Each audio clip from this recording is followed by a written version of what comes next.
नमस्कार, स्वराज एक्सप्रेस के खास प्रोग्राम जनता मांगे जवाब में आपका स्वागत है। आपके साथ मैं हूं एस त्रिपाठी।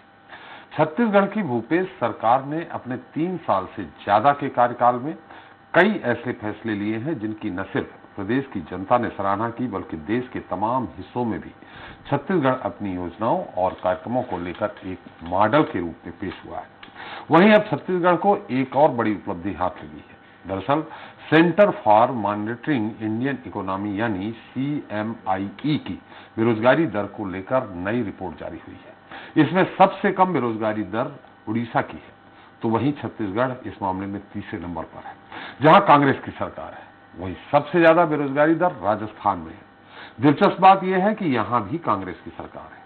ऐसे में सवाल ये उठ रहा है कि आखिर छत्तीसगढ़ में भूपेश बघेल के नेतृत्व वाली कांग्रेस सरकार ऐसा क्या खास कर रही है जो कोरोना की 3 लहरों के बावजूद सूबे में बेरोजगारी दर बेहद कम है, और अगर ऐसा है तो फिर विपक्ष सरकार पर क्यों हमलावर है?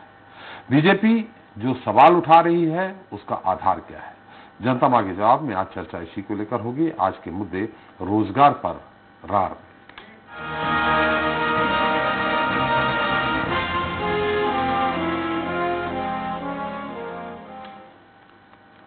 तो कोरोना काल में न सिर्फ हजारों लोग काल के गाल में समा गए, बल्कि लाखों लोगों की रोजी रोटी भी छिन गई।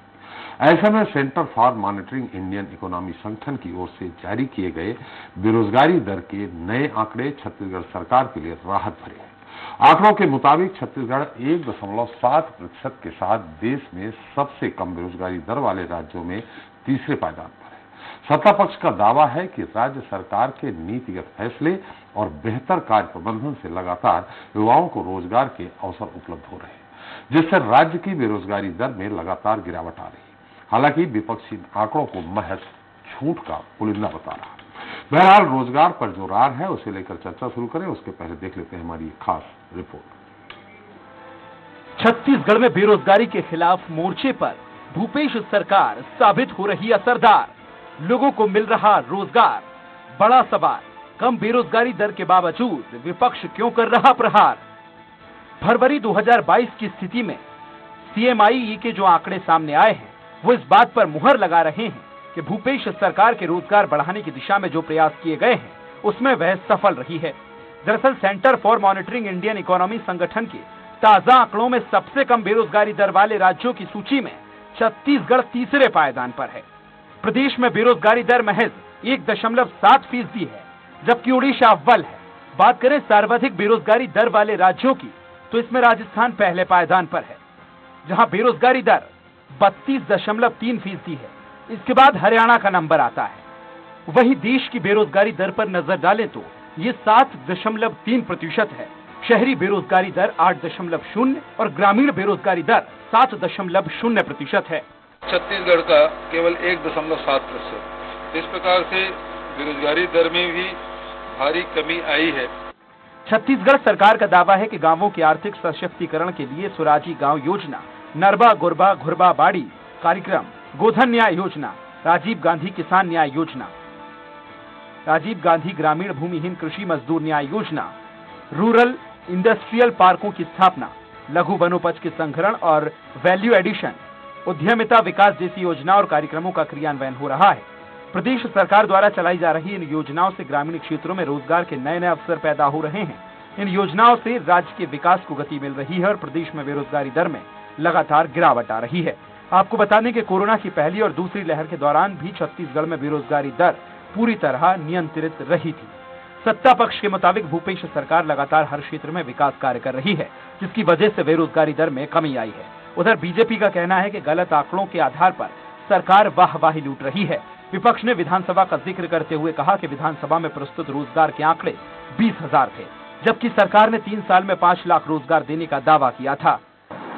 सरकार बनने के बाद ही यह लक्ष्य निर्धारित किया था कि हम अपने लोगों को के लिए रोजगार पैदा करेंगे, लोगों को रोजगार के नए अवसर खोज के देंगे। और यही कारण है कि आज छत्तीसगढ़ में बेरोजगारी दर देश की अपेक्षा लगभग ये मान के चलिए कि 4 से 5 गुना कम है।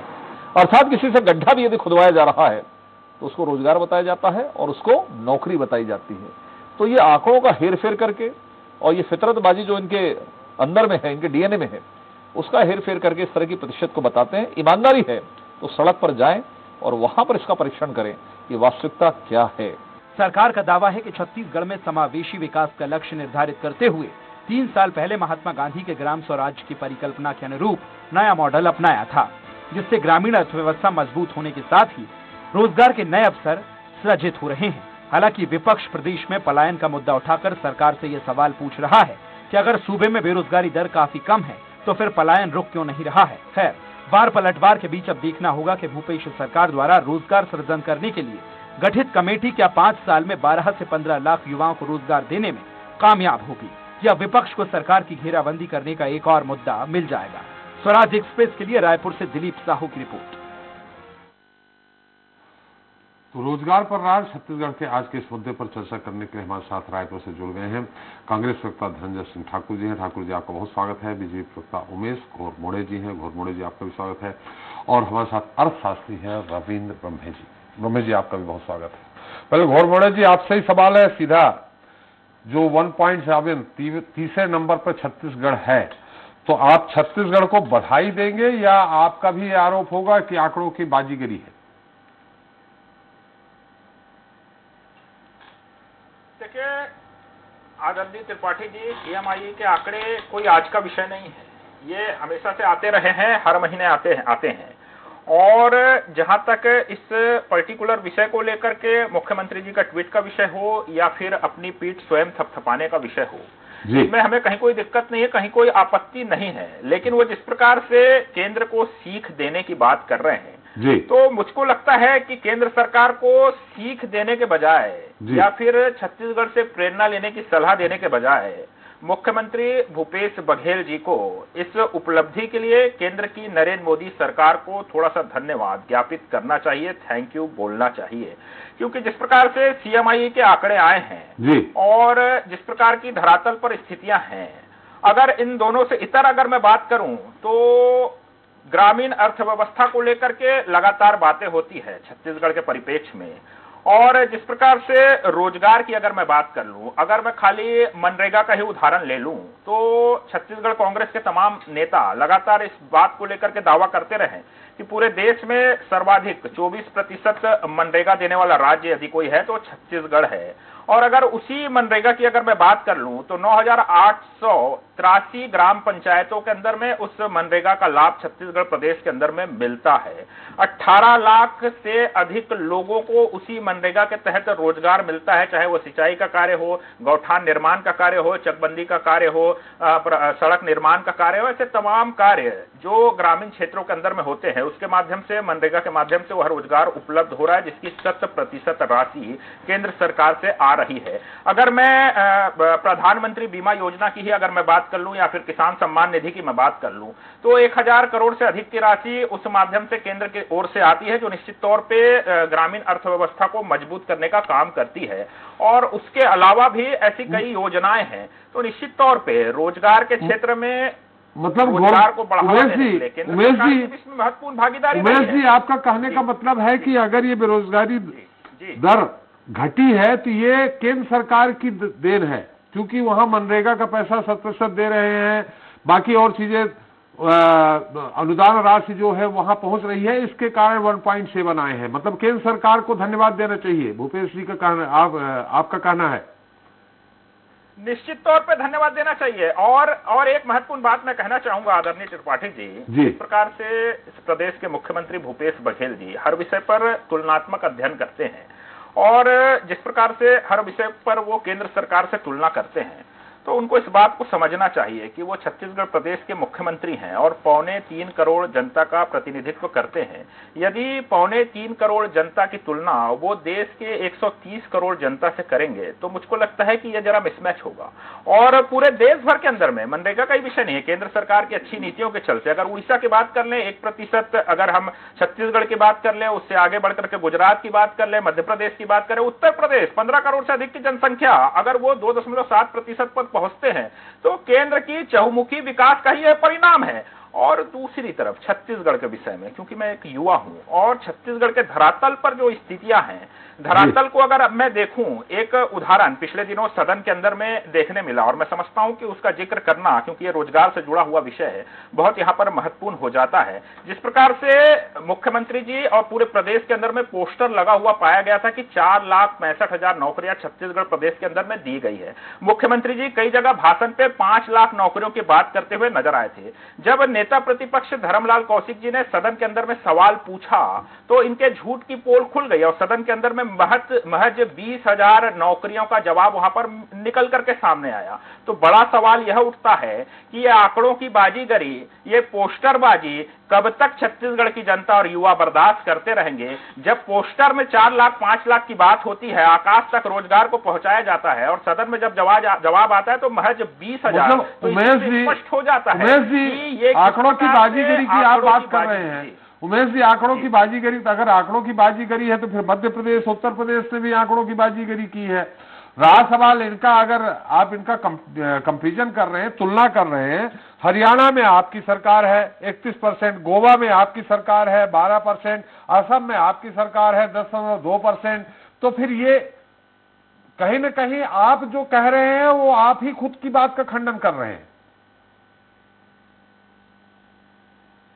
नहीं, देखिए, मैंने सदन के विषय को लेकर के कहा कि जो पोस्टरबाजी और दिखावा हो रहा है नौकरी को लेकर के जी। और जिस प्रकार से आंकड़ों, तो मैं ग्रामीण अर्थव्यवस्था से लेकर के तमाम चीजों का उदाहरण मैंने आपके सामने रखा और उसको 100% मनरेगा और तमाम चीजों से मैंने जोड़ते हुए आपको यहाँ पर अपने विषय को यहाँ पर रखने का काम किया है। लेकिन दूसरी तरफ जो आंकड़े ये बताते हैं, सदन के अंदर में जो बता रहे हैं, जो पोस्टर में बता रहे हैं, मैंने उस पर सवाल उठाया है। और यदि इस प्रकार की स्थितियां इस प्रकार से निकल करके आ रही है सदन के अंदर में, तो ये जो सीएमआई के आंकड़े हैं, मैंने पूरे देश भर की तुलना कर दी और केंद्र सरकार का भी बता दिया और ग्रामीण अर्थव्यवस्था को लेकर के मैंने इस विषय को यहां पर रखा है। लेकिन कोई जरा छत्तीसगढ़ प्रदेश के मुख्यमंत्री से पूछ ले कि भैया शहरी अर्थव्यवस्था की क्या स्थिति है, शहरी रोजगार की क्या स्थिति है, किस प्रकार से रोजगार के अवसर आप उपलब्ध करा रहे हैं, किस प्रकार से औद्योगिक आपकी स्थितियां हैं, इस पर वो कभी बात नहीं करेंगे। और अगर तुलनात्मक अध्ययन की ही बात है, इसी सीएमआई के आंकड़े की ही अगर बात है, एक आंकड़े पर ये अपनी पीठ थपथपा रहे हैं, तो मैं अपनी अंतिम बात यहां पर कहना चाहूंगा। 2016 जब डॉक्टर रमन सिंह जी मुख्यमंत्री थे, जनवरी के आंकड़े की अगर मैं बात कर लूं तो छत्तीसगढ़ में बेरोजगारी की दर 3.4% थी। 2019 से अगर मैं उसकी तुलना कर लूं भूपेश बघेल के समय में तो 7.9%। अगर 17 में जनवरी में देखें डॉक्टर रमन सिंह के समय में तो 4.1%। 20 में भूपेश बघेल जी के समय में 9.7% बेरोजगारी दर छत्तीसगढ़ के अंदर में। 2019 जब हम सरकार से चले गए, जब इनकी सरकार आई, तब हमने 2.6% तक बेरोजगारी दर को इस प्रदेश में पहुंचाया था। लेकिन 21 के अंदर में मुख्यमंत्री भूपेश बघेल जी के नेतृत्व में इसी छत्तीसगढ़ की बेरोजगारी दर 6.4% तक अगर पहुंच जाती है, तो एक आंकड़े पर अगर ये पीठ थपथपा रहे हैं तो मुझको लगता है कि इनको पीठ थपथपाने से बेहतर होगा कि ये धरातल पर जरा काम कर ले, ताकि ये जो आंकड़े आए हैं वो यथावत इसी प्रकार से नीचे क्रम में जाते जाएं और छत्तीसगढ़ की बेरोजगारी दर आने वाले समय के अंदर में और नीचे जाए, यही हम चाहते हैं। लेकिन बिल्कुल सही है वो। खैर, जो आपने सवाल किया है कि मुख्यमंत्री जरा बताएं और ठाकुर साहब बताएंगे, लेकिन 1.7% कभी नहीं आई रमन सिंह जी के 15। 21 की आपने बात की। 21 में आप जानते हैं कि कोरोना कितना भयानक था, डेल्टा प्लस का किस तरह से मार पड़ रही थी आम जनता पे। उस दौरान बेरोजगारी दर की बात करें, उस दौरान तो मुझे ये कहना होगा कि 6 जो भी आप कह रहे हैं वो बहुत कम था, उसको तो और बढ़ जाना चाहिए, कर्नाटक के हरियाणा के बराबर पहुंच जाना चाहिए था, क्योंकि उस समय सभी बेरोजगार हो गए थे जो भी छोटे मोटे धंधा करते थे। खैर, ठाकुर साहब उन्होंने सवाल उठाया है कि मुख्यमंत्री जी से जरा कोई ये पूछे कि शहरी क्षेत्र में क्या है बेरोजगारी दर और ग्रामीण क्षेत्र में क्या है। उनका सीधे सीधे आशय यह है कि चूंकि मनरेगा स्कीम चला रही, केंद्र सरकार चला रही है, और भी जो स्कीम है वो ग्रामीण क्षेत्रों को मजबूत कर रही है, इसलिए बेरोजगारी दर ये 1.7 आई है। ठाकुर साहब देखिए त्रिपाठी जी, अच्छा लगता है जब भारतीय जनता पार्टी के मित्र मनरेगा की तारीफ करते टीवी में बैठकर जी। मुझे वो दिन याद आता है जब सदन में श्री नरेंद्र मोदी जी बतौर प्रधानमंत्री उस मनरेगा की मजाक उड़ा रहे थे, उस मनरेगा उपहास उड़ा रहे थे, बोले गड्ढा खोदने की योजना है। आज वो मनरेगा साबित हो गया कि नरेंद्र मोदी के नाकामी की फलताओं को ढकने में मनरेगा काम किया है। ये तो आज बेरोजगारी है तो केंद्र में दिख रहा है 4% ना, वो 70% से ऊपर होता। ये आपके चैनल के माध्यम से बता देना चाहता हूं। मैं तो धन्यवाद देता हूं भारतीय जनता पार्टी के मित्रों को जो मनरेगा को स्वीकार किए रोजगार देने के लिए। दूसरी बात, इन्होंने कहा कि 2019 में 7 बेरोजगारी था छत्तीसगढ़ में। निश्चित तौर पर 7 था, लेकिन हम जब सत्ता में आए ना त्रिपाठी जी नवंबर 2018 में छत्तीसगढ़ में बेरोजगारी दर 22% था। और अगर वो 7% हुआ है ना, तो मुख्यमंत्री भूपेश बघेल जी के द्वारा रोजगार देने जो किए गए कार्य उसके बदौलत हुआ है। 22% था, वो भी तो सीएमआई की रिकॉर्ड है। और 7% कम तो हुआ ना, कितना परसेंट कम हो गया उसमें? 14% से ऊपर कम हो गया। और आज अब देखते हैं 2022 में 1.7% है। स्वाभाविक सी बात है, जो आदि पक्ष में है वो सत्ता में थे लेकिन रोजगार देने में असफल रहे। इनकी तो केंद्र में सरकार है ना, आज ये लाख अस्वीकार कर ले, लेकिन 2 करोड़ रोजगार जो देने का वादा इनके केंद्र सरकार के द्वारा किया गया था, 2 करोड़ रोजगार तो मिला नहीं, बल्कि 23 करोड़ हाथों से रोजगार छीना गया है। और 7.4% बेरोजगारी दर। और ये भी इतिहास बता रहा है कि बेरोजगारी के मामले में 2014 के बाद देश 45 साल पुराने स्थिति में खड़ा हुआ है। ये आंकड़े बता रहा है, मैं नहीं कह रहा हूं, कांग्रेस पार्टी नहीं कर रहा है, पूरा देश में चर्चा है, विशेषज्ञ कह रहे हैं, आंकड़े निकालने वाले कर रहे हैं। स्वाभाविक सी बात है, छत्तीसगढ़ में भूपेश बघेल जी की सरकार अपने संसाधन से, अपनी योजनाओं से अगर रोजगार देने में सफल हुए हैं, स्वाभाविक सी बात है जो बेरोजगार करने की सोच रखने वाले जो लोग हैं उनको पीड़ा होगी। और मुख्यमंत्री से क्या सवाल पूछते, मैं इनसे पूछता हूं, आप जनता को जवाब दीजिए, आपकी केंद्र की सरकार जो 2 करोड़ रोजगार देने वाली थी वो कहां है? 7 साल 8 साल में 16 करोड़ रोजगार मिलना था, दूर हो गया, 23 करोड़ बेरोजगार हो गए। पहले आप इसका जवाब दीजिए। जो रोजगार दे रहे हैं उनसे सवाल मत पूछिए, आपने जो वादा किया था उसका पहले आप जवाब दीजिए। और आने वाले 5 साल में त्रिपाठी जी आपके चैनल के माध्यम से छत्तीसगढ़ की जनता को बताना चाहता हूं, हमारी सरकार रोजगार देने के लिए रोजगार कमेटी गठित की है, वो उससे रोजगार सृजन होंगे 15 लाख रोजगार। हम प्रयास कर रहे हैं, लक्ष्य लेके चल रहे हैं। और जो बेरोजगारी के आंकड़े बता रहे हैं ना, उनकी सरकार के समय के 22% से कम है।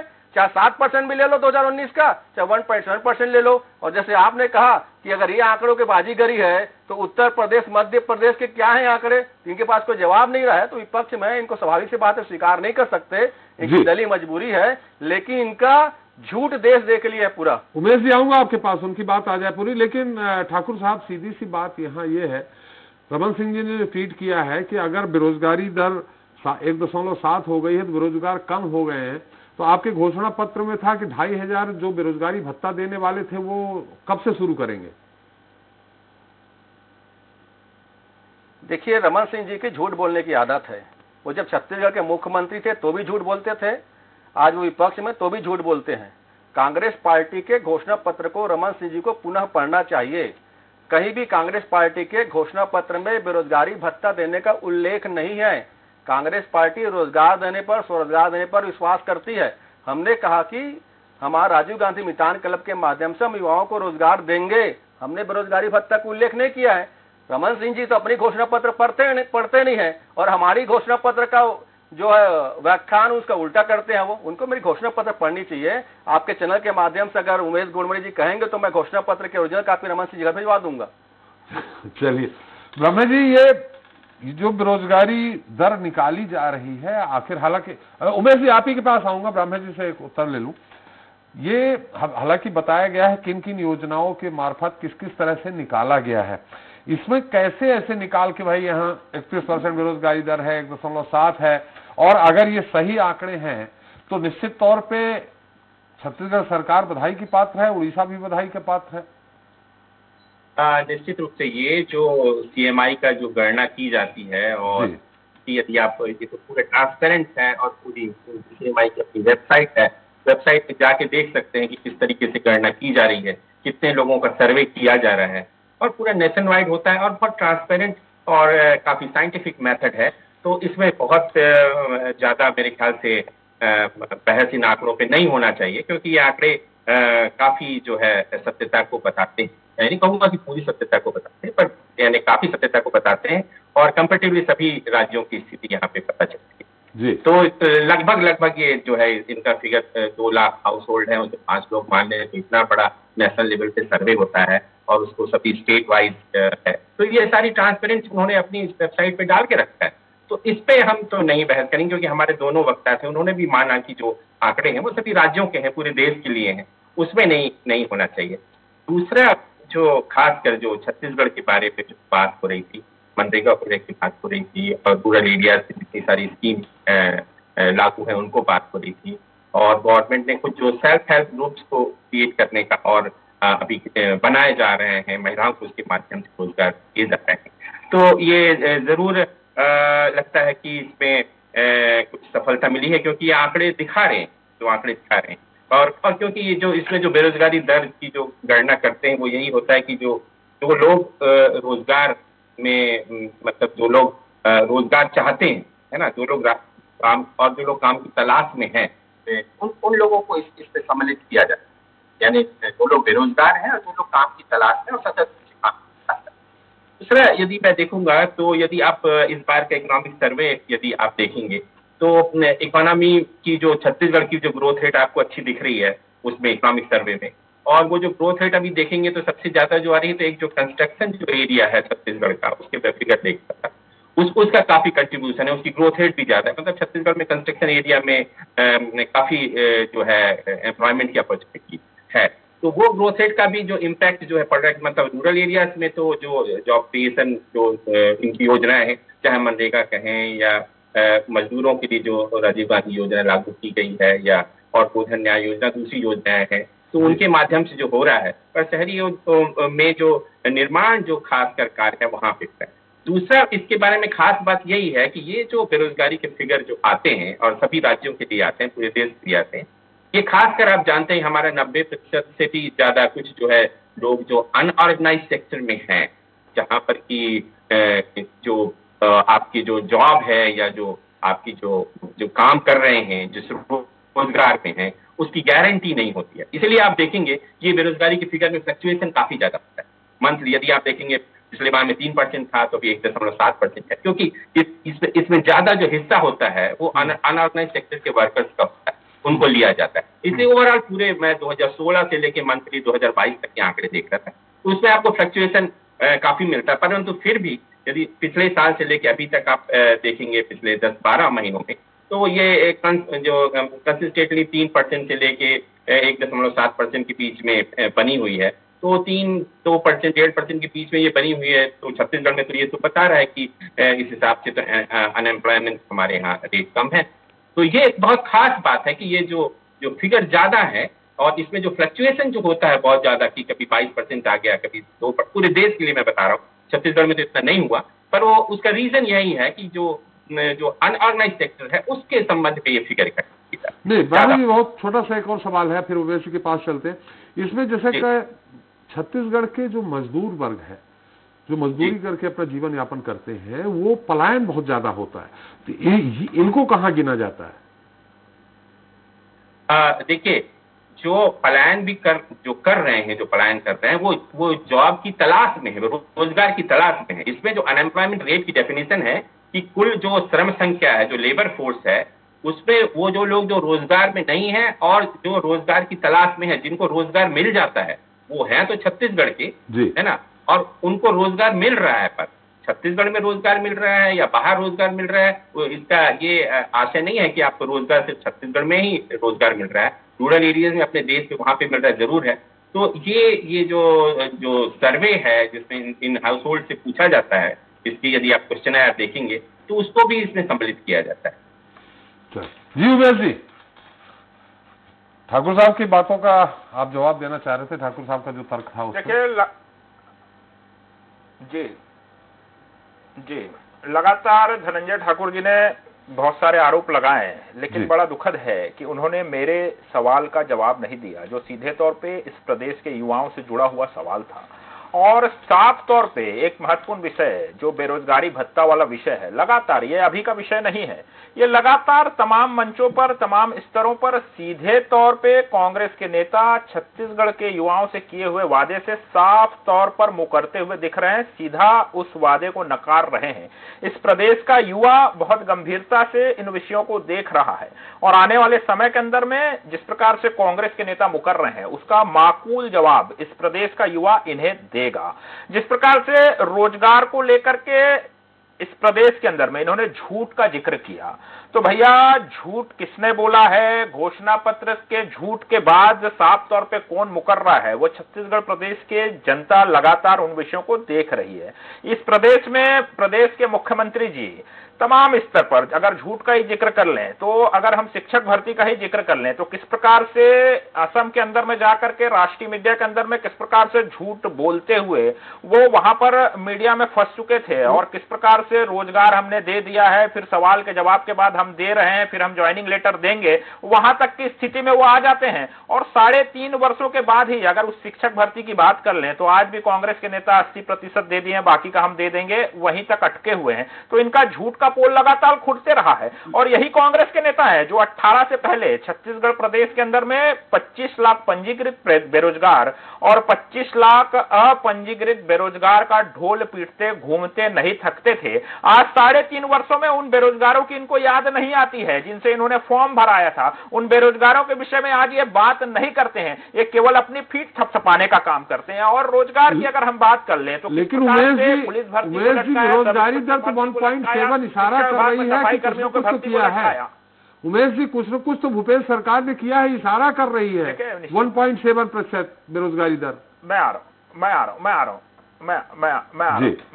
हूं सर। देखिए, अभी एक महत्वपूर्ण बात हमारे बीच में आर्थिक विशेषज्ञ जी ने जो महत्वपूर्ण बात यहाँ पर रखी है, जो पलायन का एक जिक्र था और पलायन के बाद भी उनके परिवारों से लिए हुए आंकड़ों के आधार पर सीएमआई के आंकड़ों को तैयार करने की एक महत्वपूर्ण बात यहाँ पर उन्होंने रखी है।